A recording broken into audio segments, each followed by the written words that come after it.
Salam semua, kita bertemu lagi dalam drama bersiri Dendam Seorang Madu episod ke-46. So jom kita tonton. Jangan dekat.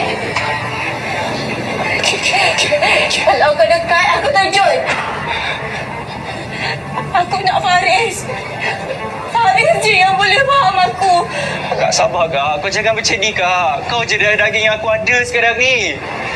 Sekarang ni kau turun dulu. Kita bincang elok-elok, okey? Aku janji.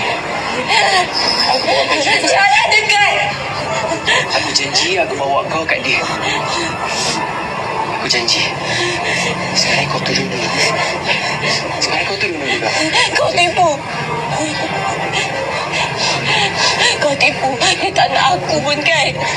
Dia nak hidup dengan perempuan tu, Izmi. Dia nak pergi dengan perempuan tu je. Sampai macam tu sekali tindakan Izara. Kalau ikut komen dari penonton, memang dia orang nak Izara terjun terus lah, habis cerita. So tak adalah lagi perbuatan keji Izara pada Rehana dan semua watak-watak dalam drama bersiri ni. Sebab psycho dia boleh bawa bincang lah. Ataupun bagus masuk lock up saja. Rasakan teruskan saja.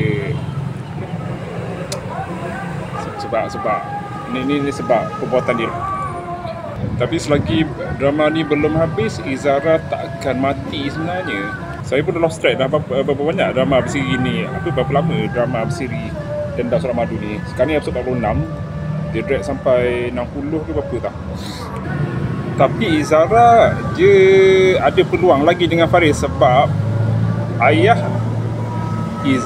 Rehana nak Faris bercerai dengan Faris.